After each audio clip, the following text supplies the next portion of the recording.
I'm Jenna Seery, and this is Poured Over. I am so excited today to be talking to Alison Bechdel, who is an author, a cartoonist. I hope you all remember Fun Home, which was such a formative and wonderful work for me. You've written Are You My Mother? And now I am very excited to talk about Spent, a comic novel. So Alison, thank you so much for joining us today.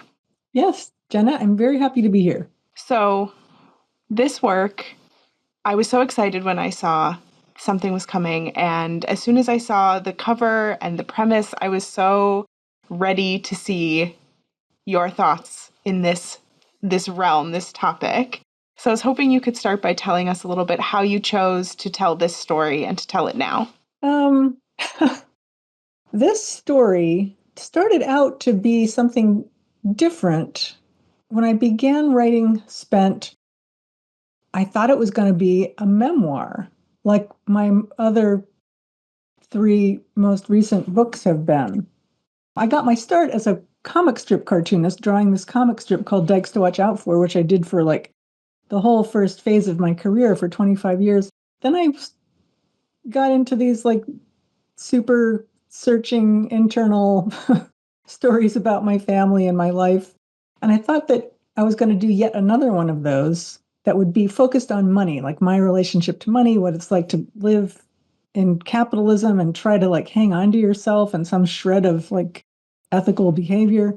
But I found that when I really started to seriously do the writing, I was really bored. It just seemed like, oh, I don't want to do this. I don't want to have to read Marx. I don't want to have to do all this research. I had enjoyed doing all that kind of extraneous research in my other memoirs, but somehow I was just like not excited. And I suddenly had this whole different idea. What if I write a book about a cartoonist named Alison Bechdel who's trying to write a memoir about money and just constantly being diverted into other projects. And that was much more fun and interesting. I'm one of those writers who I don't really get a lot of inspiration, like those inspirational moments that you often hear about. I mostly just write, out of just grit and determination. But this was one of those times when the ideas just flowed to me and it was really fun. I love that. I can feel some of that, I think, in the work where you're like, oh, this is not what I expected this book to be in all the best ways. I was really interested when I saw that this was, trending towards fiction versus just a memoir. And yet there is still so much of you in this work. And there are some great parallels, but it is very different than just reading a straight memoir. There are obviously details changed. And I think that that's important to be able to make that shift in telling a story. Well, the real breakthrough for me was when it merged with my comic strip, when it turns out that Alison in the book, her best friends are Stuart and Sparrow and Ginger and Lois, these characters from the comic strip from, many, many years ago, who all still live in a group household together. Now it's in Burlington, Vermont, just down the hill from my pygmy goat farm, also in Vermont. So that was a fun kind of mashup to have like fiction and nonfiction kind of collide. I think in something like memoir, that happens anyway. I mean, any stories I think we tell of ourselves are a little bit of a mashup of fiction and nonfiction, or things that we tell about our past. Well, that's our version of it, especially when you've got other people involved. So I don't think memoir and fiction are always that far displaced. I agree, but when I was younger, when I was trying to write this story of my family, particularly in Fun Home, I really thought I was telling the one true version. And I sort of play with that in this book too. Like Alison has a sister in Spent, her sister Sheila, who Alison left out of her own memoir, Death and Taxidermy, which was about their father, the taxidermist. And Sheila has been angry about that ever since because she wanted to see herself reflected. And now Sheila in this book is writing a counter memoir, much to Alison's horror. And Alison's time as she has to sift through and type it. But yes. I love that idea of how we get to tell our story and who gets to tell it and in what way, because I think for so often, when you are creating this work of memoir, like you said, you do feel sort of, I think many people at least feel a sort of responsibility to telling this story. Then in fiction, you get a little bit more room to play with who is responsible and for what. I was always a little just look down a little bit on fiction writers. Like, you can make up anything you want. I have to tell the truth. It's much more difficult. And, my fiction writing friends would say, well, you can tell a deeper truth with fiction. And I would be like, maybe. But of course, they're right. Did you ever consider really breaking away and like making it a complete other fiction, like to not have the character be named Alison Bechdel and to really push away? Were you like, there has to be a bridge still for me to tell the story? Yeah, I don't think I could have done that. I mean, often people have asked me in recent years, would you ever consider writing fiction? And I would just kind of go blank. Like, what does that even mean? But with this auto-fictional component, I could do it. Starting from total scratch with no connection to myself, I think I couldn't do it. Do you still experience, I don't know, something for me that I think comes up so often in conversations about memoir or telling your own experiences is this idea of vulnerability and how it can be challenging to put your life, your family's life out to the world. Are you still experiencing that with Spent and when you write now in the same way you maybe did before?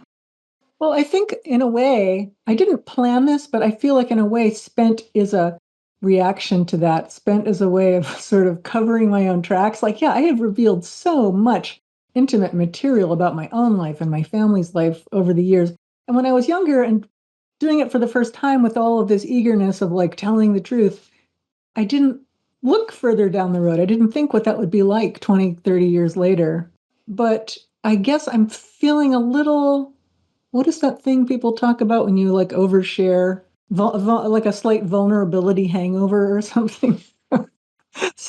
So now by sort of making stuff up about my life that I live on a pygmy goat farm, it calls everything else into question, or so I hope. Right. I mean, obviously, I think it's natural that as you're reading through going, okay, what pieces of this fall into what bucket? How much of this is true? And it doesn't change my reading experience. It's like at the end of the day, I kind of don't want to know fully. It's like you want Yeah, some things, but that's the beauty of it. yeah, Like, it's like, yeah, there are some things I'll never, and that's okay. Like there's some big pieces that sure just biographical information that people could find out whether what's true or not. But I like the idea that there's ambiguity. and who even knows anymore? What a world. Truly. God. I mean, I'm sorry to be adding more to that fray, but somehow I think it's sort of a different project. yeah, I think that there is so much in writing, in fiction, in memoir that allows us to confront. I think especially in fiction, it allows us to confront and grapple with some of these ideas and give them a little bit of distance to actually see them versus what feels like the onslaught of firsthand experience. Yes. So much of this book is about, I don't know, living and surviving late stage capitalism, it feels like to me at least, and confronting privilege in the ways that we are set up in society to want and to need and to participate in. And that's a tough thing to sort of reckon with in ourselves, our experience in that way. Yeah, in the book, Allison is looking back at her younger, more idealistic self when she really did resist things a little better. I agree. I think there is so much in feeling worn down almost of like, well, this is the society we live in, and how do we resist in the ways that we can, or how do we grapple with the feeling of I want to be able to do more than I can, but here's the situation I'm in. You know, yeah, I don't know. I mean, I grew up in this generation where like a book that was sort of pivotal in my own political awareness was Diet for a Small Planet. And it was about what if we all just changed the way we ate? We all became vegetarians. And it was like, yeah, I want to do that. I can make an impact. My little tiny choices, even though it's just me, it will make a difference. And I think my whole generation grew up thinking that, but it got turned against us, you know? The fossil fuel industry, for example, learned that they could make us feel guilty for, I don't know, you know, flying flying to New York City and blaming us, turning it around and blaming the climate crisis on individual consumer choices when in fact it's really this very organized corporate plot. That's something I learned from younger activists, from like the Sunrise people, like saying, you don't have to minutely examine all of your actions. That's what they want you to do. They want to paralyze you. So don't worry too much about it, really, I guess. I do think it makes me think of, I guess this is anecdotally, I don't have like figure, but the war on like plastic straws, that like it really turned, like you said, individual choices into the villain versus like what we know is true of corporations and what is really causing some of these bigger concerns. Let's not waste too much energy on misplaced guilt. I think another piece of Spent that I found very interesting is the idea of creating art in this space or creating in general and Oh, how, God. uh-oh. Well, yeah, like, oh my God, it's just been so hard. It feels so pointless to sit down at my desk and try to make a drawing or write something when the world is quite literally in flames. And so that too is sort of what the book is about, is Alison's fraught creative process. She's trying to make a difference, but I think, deep down senses that doesn't matter. And I think that that comes into what so many people feel in their daily lives, this need to be creative, because I do think creativity is a real balm to so much of what we are faced with now. That I know personally, seeing other people create in the face of everything is an inspiration to me and does inspire me to continue on. And yet now so much of that creativity is considered content or commodity, I suppose. Yes. Yeah, Allison is like struggling to create content. I guess another thing I'd like to talk about in the terms of Spent is the idea of community. I think that that really comes through in something that is another form of, I don't know, resistance or another way to make it through these things. There is a wonderful cast of characters around Allison, and you mentioned some of them before. And I think it really is a reassurance to me to see that there is still so much in that aspect of community. Well, that was what was really soothing to me over these last difficult few years in the news, was to be able to get lost in this story with these characters who are doing the same work in the community, the same important political work that they've been doing all along since the 80s and 90s. And it just felt like, oh, yeah, we can all live like this. I loved writing about their group household. They live in this communal way, which I don't think I could really stand, but there's something quite appealing about, sharing living quarters with people and just really being together in that way. And I got to do it at least in this virtual way by writing about them. And it was really heartening. I love the idea that, and this maybe sounds silly, but it's like you mentioned, like you can move in, but you can't move out. I love that commitment to something. I think that that is like reassuring to me that there are still people that will commit to this kind of thing and that they see the benefits of it and it goes on intergenerationally, and that there are, there's a connection to children, to people younger, and it just continues. And what a way to spread that. Yeah, well, it was sort of like, it seemed quite unrealistic, really, to have these four people in their 60s sharing a house. So I made a pretext for it, which is that they're part of this longitudinal study at the University of Vermont Sociology Department on communal living. So they can't leave. But they're all quite happy to stay and even bring more people in. I agree that that feels very soothing to sort of imagine this world that inspires people to still want to connect, because now, I mean, we hear this all the time, but we are in so many ways the most connected we've ever been, and also the most sort of separate and isolated we've ever been. At least that's how I feel. So I Yeah. like to imagine that sort of reinforcing of community. That's such a great starting place for people to feel some resistance. Yeah, yeah. Allison is a little ambivalent about going over to their house. She's just coming out of COVID and has gotten used to like being alone all the time. So she has a little resistance to overcome. But yeah, they spend time together in the same place. And watching sort of this older group navigate connecting with a younger group of people that in theory all have, you know, the same goals and some of the same experiences, but there is a learning curve, I guess, to understanding how the others respond to radicalization and to resistance and protest. I really liked the connection between the different groups, the age groups, I'll say. Well, yeah, like Sparrow and Stewart are both very politically active. Sparrow works for Planned Parenthood. Stewart's always organizing these letter writing campaigns. And one night they come home to find their kid, JR, engaged in what looks like a letter writing campaign around the dining room table with all their friends. But they're sending out abortion pills, to like women in states where they can't get abortions. And Sparrow freaks out. Like she could really get in trouble. You can't run Planned Parenthood and be engaging in these illegal activities. So JR challenges Sparrow and calls her corporate and a settler colonialist. And yeah, there's this generational difference between the establishment and the more radical young people.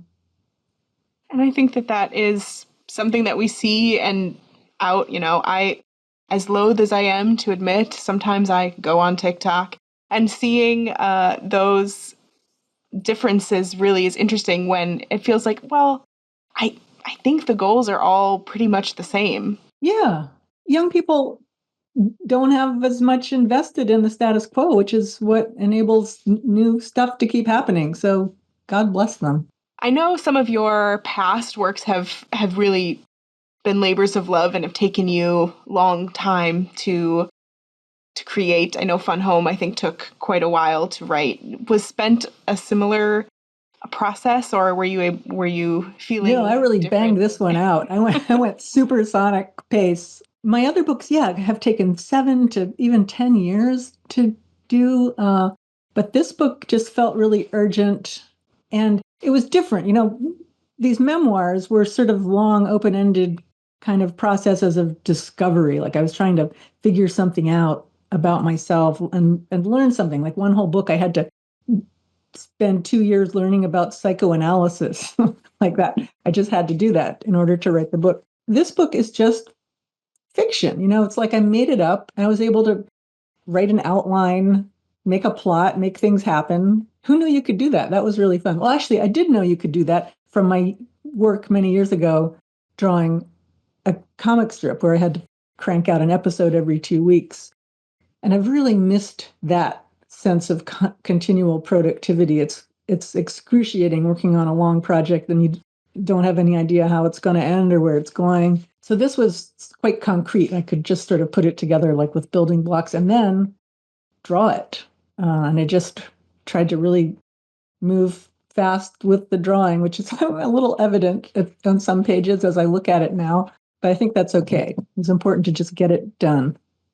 I think sometimes it feels like this is a story that works so well for right now. And I think there are so many people that are going to really connect with it because of where they're at in their own lives. And I don't blame you for wanting to be like, oh, I gotta get this out for people. Well, yeah, I'm sorry that it's so timely. I mean, in a way it's good, but in a way it's terrible. It's just crazy what's going on. It is. Do you feel like things changed for you as you wrote the book? Did you feel surprised, I guess, about how you felt or about any of the things that came up as you were writing? Well, I finished the book just around the time of the election. I didn't know what was going to happen. I had to end the book without knowing. So it had to be somewhat open-ended no matter what happened. And so it didn't really change the writing. Like at that point, I couldn't change the writing. It was all written and I was drawing it. This gets into the whole like what does it mean to draw a graphic novel and what comes first? But the writing was pretty locked down, and then I was just finishing the drawings, which was actually a quite soothing, life-saving activity to be engaged in at that moment. But it all sort of felt like it still worked, even given this dark new turn. I had allowed for that possibility and allowed even for the possibility of a sequel to this book, which I think I'm going to start working on as soon as I get through all this publicity for this one. Yes.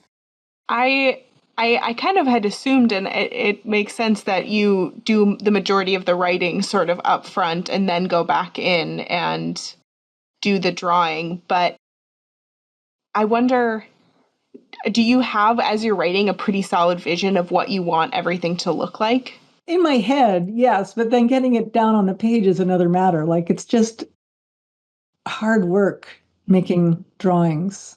Really, it's honest work. I love that. Like writing, you can sit and think and dither around on the keyboard, but drawing is really it's physical labor. It's something that you just have to knuckle down and do. And so that was salvational, but also just fun. I love drawing. I really like it. And I sometimes go for long stretches without drawing because I'm thinking about a project. And so this was a really nice balance of sketching out the writing and then really immersing myself in the drawing. I can't wait to get my hands on the finished version with the full color. Oh because yeah, I you saw can't.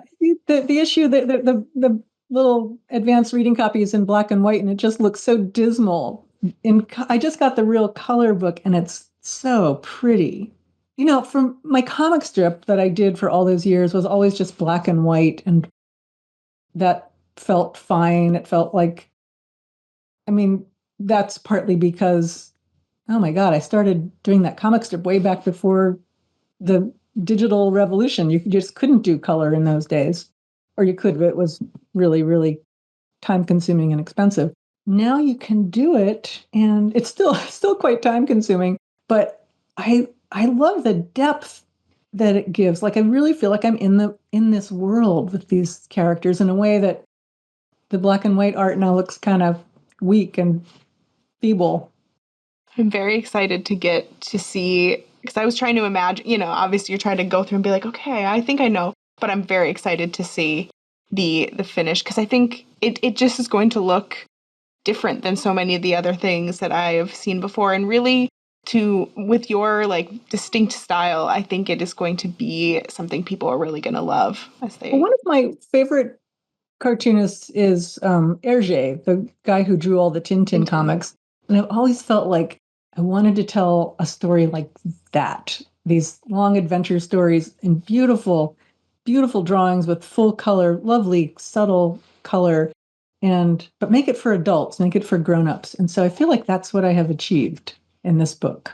It's a Tintin for grown-ups. I love There's that. even a little bit of X-rated stuff. Yes. And enough animal involvement as well. I think that will be. Yeah, that was a challenge. Oh, man, all those goats and cats. When I started writing the book, I didn't have a cat. My beloved cat had just died. And so, in a way, I was making up for that. It was like, oh, I can write about cats. In this story, I'm going to have 5 cats. And then, over the course of working on the book, I got another cat, which was great. We had an amazing cat. But after 2 years, she got taken away by a beast in the night. It was so awful and so traumatic. And then I had the whole rest of the book ahead of me to keep drawing. I had to keep drawing all those dear little cats out in the pain of loss. It was quite difficult. I can imagine. As a reader, going through and just poring over the images of the goats and the cats, and really being like, oh, there's so much life in this story. And I think that especially with the color, that will come through. Like you said, there is just so much life in this book. I had a funny challenge because they're making an audiobook of it. And I did the adaptation. Like, how was I going to turn this visual story filled with these jokes about cats and goats that aren't in the text? They're just background images and scenes. How was I going to make that into an audio story? And there's just a lot of meowing and goat noises, and the audiobook people have done a really great job with making them, giving it this audio dimension, which is fun. I love that. I think that that adds so much. And I think that there's so much I mean, it's so silly to say there's so much personality, there's so much of you, but it does come through in this book that as autofiction, there is always the element of, well, it is fiction. I know that many of these things, of course, didn't happen, and yet we get to sort of invest in them all the same. And I had to be, going through and being like, oh, I think that's a parallel to this, or I think that. But I did that for maybe the first like 2 chapters. Then I was like, I got to stop. I got to just let myself get into this in its own story. Yeah, I've had a couple people who I've done interviews with recently say, I Googled your show, Death and Taxidermy, only to find out there's no such thing. So that's good. I've done my job. Yes. Yeah, you're going to have people saying, so your sister, tell me about you. And it's, you're going to have to navigate what you're going to tell about the truth and the not truth. Yeah, it's fun to have a fake sister, because people often ask me about, how does your family feel about this when I go out in public? And I'm so tired of answering that question, but now I can talk about how my fictional sister feels about it. I think you should just lean into all of the things and just start answering as if it's all true or as if Jenna. it's all fiction. Okay. Maybe I'll do one on even number days and one on odd number days. Exactly. And then people will cross-reference and you'll be like, that's not my business. Whatever it's out there, that's out there. Yeah, that's another funny thing about just having been a writer for so many years. I often feel this pressure to remain consistent with things I've said in the past in other interviews. It's very stressful. So now I'm free from all that. Exactly. You can just let it all go. I was hoping that the S in spent would be a $, just like some in the I should have done that. We'll call Mariner. We'll see what they can do. All right. On the next one. I'd love to talk a little bit, I guess, since we are a bookseller, about your literary influences and some things that you love. Oh, can I talk about the literary source for Spent? Yes. It is one of my favorite books of all time. Okay. Which is Edward Gorey's The Unstrung Harp. Okay. Are you a Gorey fan? I am, yes. The Unstrung Harp is about Mr. Earbrass. Wait, the subtitle is Or Mr. Earbrass Writes a Novel. I think it was actually his first book, like his first little illustrated book that he wrote, 1953. It's this illustrated novel. It's not strictly speaking a cartoon. It's got like a block of text on one page and then an illustration on the next. And it just tells the story of this Edwardian British writer, what it's like for him as he constructs his biennial novel and all the processes he goes through. And it's just such a wonderful look into the creative process. I've just always adored that book. One of my favorite parts of it is how the narration is, it seems third person and omniscient, but it keeps veering into Mr. Earbrass's particular subjectivity in these hilarious ways. And so that was my inspiration in this book. Like there's this funny relationship between Alison, the character, and the apparently omniscient narrator of Spent, which is another fun thing about the audiobook, because the real Alison, read for the narrator, while a wonderful actor, Jen Colella, reads Alison, the cartoonist. Anyhow, that Edward Gorey book was a real inspiration for this book. And there's lots of little Easter eggs. I'm going to run a contest later to see if people can find the parallels. That's very fun.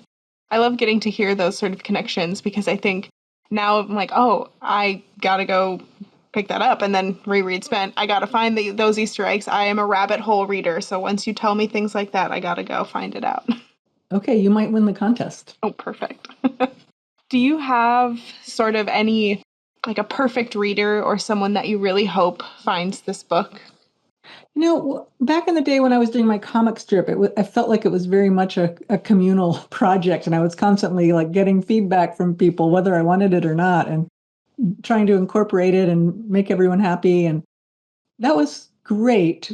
And then when I was writing fun home, when I decided to do this personal memoir project, I found that I couldn't really think about that audience because I wasn't sure if they were going to like this, if they were going to come along on this ride. And I felt like it was better to just think of writing for myself.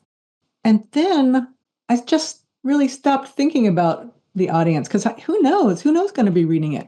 I just had a funny realization, not a realization, but it has come to my attention that all the time I was doing Dykes to Watch Out For in the 80s and 90s and early aughts, there was children of lesbians were reading the cartoons. They were like finding these books on their mother's shelf and reading them. And like, who knew there was this whole, I was writing for this other audience of these young kids of queer parents. So now I just, who knows? I can't imagine who this audience is going to be. But I hope it is a wide one. This is my great hope. And not that I'm pandering to people in order to make that happen, but I just feel like, I don't know, it's a sweet, accessible story. I really want it to reach people. I hope that it reaches more people than just my little subcultural audience. I agree. I think there's something, I mean, again, it's a old saying, but I do think there's something for everyone, no matter what sort of lens you're coming to this with. I think there is some piece of the story to connect with. I have found myself, thinking back to so many of the characters and honestly thinking back to just all of the scenes with everyone together in conversation, connecting. And I just think that that's something really magical that writing and fiction can do, is allow us that sense of connection and community. Yeah. One of the things Alison in the book is obsessed with is she wants to make a television show that's going to like bring people together, that's going to unify the country, this divided, riven, broken country.